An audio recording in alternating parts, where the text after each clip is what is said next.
Hello, my name is Ian, and today we're talking about Sandra Billington's The Midsummer Solstice, as it was or was not observed in pagan Germany, Scandinavia, and Anglo-Saxon England. If you've been watching the videos that I make, you're probably thinking that I am much more interested in contemporary folklore, contemporary customs than anything particularly old, that I'm not necessarily interested in sort of stretching back millennia and sort of looking at the super capital F folklore that people are sometimes assume is what I'm interested in, sort of pagan, Celtic, long-standing, millennia-old traditions. That might be one of the first things they think of when they think about folklore, if they're not thinking about folk music or folk art. And you might be wondering, you might be thinking, I'm not that into that. And I'm not that into that. But every now and then it is so awesome to just go hardcore. Just to let's do this. Let's take this idea and work ourselves back. Because this is what folklore started out as, this sort of fascination with the past. This idea that there was some kind of ineffable, pre-modern, wondrous past that was emerged simultaneously everywhere around the world, and yet was manifested in distinct times and distinct landscapes, and connects us all together, but also lays claim to certain patterns that we still see in our nations to this day. And because these things happened in this place at this time, pre the influence of outsiders, that becomes some kind of authenticator of culture. And it's so tempting to think about that. It's so tempting, and when every now and then we sort of come across something that has that level of time depth, and we go, boy howdy, that's fantastic. And Sandra Billington was interested in this. She's interested in midsummer festivals and the midsummer celebrations, and she was like, yes, I'm going to go back and I'm going to discover its pagan roots, and we're going to find something that happens on June 21st on the summer solstice. And we're going to see how it goes back millennia, and we're all going to be happy because we've been seeing it. If you go to contemporary Scandinavia, you go to places in the north of England, you go to Germany, you will find these midsummer festivals. You go, aha, well, these must have been going on for millennia. James Fraser said that they went on for millennia, that they had to do with sun worship, and they didn't. That's what's so satisfying. I think we love the idea of the solar calendar as being sort of universally held because that's the one thing that, even south of the hemisphere, the order is flipped, but the same thing exists. It's the one thing that we sort of recognize as consistent, and that we all live under the sun, and we all eventually recognize that days shift in times and according to seasons. And the further north we go, and the longer our nights in winter and the longer our days in summer, the more and more fascinated we are by the changing seasons and the changing solar year. And so it must be a thing. It must be a thing. And clearly there are elements of it. But what she's most interested in is basically suggesting that, you know what, midwinter was a thing, and midsummer wasn't really. Because midwinter had to do with survival. Midwinter, when the night is longest, or, not simply long, but if you go to certain parts above the Arctic Circle, days long, that sun doesn't appear for a number of days. And your heat is dependent on it. Your food is dependent on it. The hunt is dependent on it. Safe navigation is dependent on it. All the things that were dependent on the sun, you're probably going to be like, you have presumably an early calendar, and you know that the sun is going to come back, but while it isn't coming back, you probably engage in some kind of magical practices, and you bring it back into being. And so we do see all these midwinter festivals, these midwinter celebrations, these midwinter sacrifices, this form of play, these performances that encourage the sun to come back. And we see these other elements throughout the year where, yeah, the return of the sun, the return of warmth, the return of navigable waters, the return of budding plants, the return of being able to engage in the harvest, engage in fishing, engage in the things that make life livable, is something that is recognized and occasioned. And so it wasn't a form of sun worship per se, but it was a form of recognizing the solar calendar. But does midsummer mean anything? And it's not that people wouldn't necessarily have understood the idea of the longest day of the year. And it's not that they couldn't have figured it out, because however primitive or advanced their mathematics were, they have these calendars and they'd be able to figure out something. But did it mean anything to them? And that's basically her point, in that we see certain hints that were picked up about a midsummer festival, that were picked up by people like Fraser, by people like Manhart. And if you dig deep, you can actually trace their origins not to some kind of pre-Christian Europe sun worshipping and paganism, however you wish to define that, loosely defined, but rather most of those have their elements in Greek and then Roman influences. That it happened in the south of Germany, but what was happening in the south of Germany in June 21st, the actual solstice day, was more a result of the return of German mercenaries who had fought in the Roman legions, came back to southern Germany, and continued those practices that they learned that were encouraged through the Roman festivals. Because Rome and Greece had a different attitude towards time. Time was an abstraction. Time was a pattern that existed, and we did things in ancient Greece and ancient Rome, like checking off the days and thinking in terms of concepts like months and the like. The very idea of a calendar that measures anything but natural phenomena is one thing, but then ascribing particular meaning just to sort of the arbitrary mathematics of time is just a new thing. It's a different thing. And as we've been talking in custom, we are interested in this the cyclic nature of time, and the calendar customs as being a reaffirmation of the consistency of our group as time passes.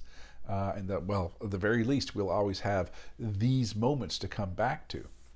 When these moments are based in the natural world and phenomena that are very observable, like first thaw, first bud, and so on. And obviously the first light that comes after a period of darkness. That is, it's measurable and quantifiable and observable. Something like midsummer becomes an abstraction. You have to be doing some fairly ornate and fairly unnecessary observations of the sun at that time to even register, oh yeah, this is the particular day that we're interested in. Not to mention a number of some practical matters. That one of the things, that period in midsummer that was important, was that it was the possibility for the waters at their most navigable. So transport could be done, fishing could be done. Again, on the land, obviously, farming and stuff could be done. Animal husbandry could be done. I don't know if you've ever noticed this, but we don't have in the contemporary sphere a huge amount of summer festivals or holidays. We have in North America, we have Canada Day, we have July 4th, we have Juneteenth, but for the most part we have some maybe at the beginning of summer, and those are civic holidays, things like Victoria Day and so on. We don't really have many of the sort as it were, traditional holidays throughout the summer. We typically have those in the winter. And one of the reasons that summer is the time you can actually get stuff done. Summer, the weather is fine. The weather is, the sun is out. It is warm, and you're able to do all those sorts of things. So the idea of stopping and giving a huge amount of pause when there is work to be done just doesn't necessarily work in this idea. It's really only when you start having urbanization and you have the regularization of the calendar and sort of forms of efficiency, and not everyone is engaged in the project of survival, but that is something that's meted out in the age of specialization.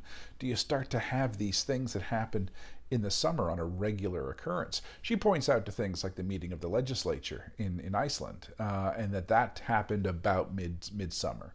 But again, that's a practical matter. People were coming from all over Scandinavia to go to Iceland and convene. And the idea of like maximizing the travel time, it makes sense to have it at that time. Later on, with Christian influences, because as I said, in southern Germany they had the midsummer, but that seems to be from Roman times. So the Roman times begat the Christian times, and the Christian calendar was still interested in these particular auspicious days. Because of how time was being measured. So the Feast of John the Baptist first, and then other days started to congregate around there. And as Northern Europe Christianized, midsummer wasn't really a thing. It was, but St. John's Day became an important event, and then midsummer, loosely defined, the things that might be happening at about that time, started to shift towards that. So the idea of this coming from some kind of pagan past is it's the contemporary understanding of the past and the desire for the past to have some certain kinds of meaning, the desire for the past to conform to our expectations of the past, which is always kind of fascinating. So I can go into the article in a bit more detail, but I don't think it really needs it because there's a lot of data in there. But I really just like her more than anything, her point in that, first of all, Fraser's idea that the sun worship was a way of sort of calming an angry sun god, that's clearly not the point.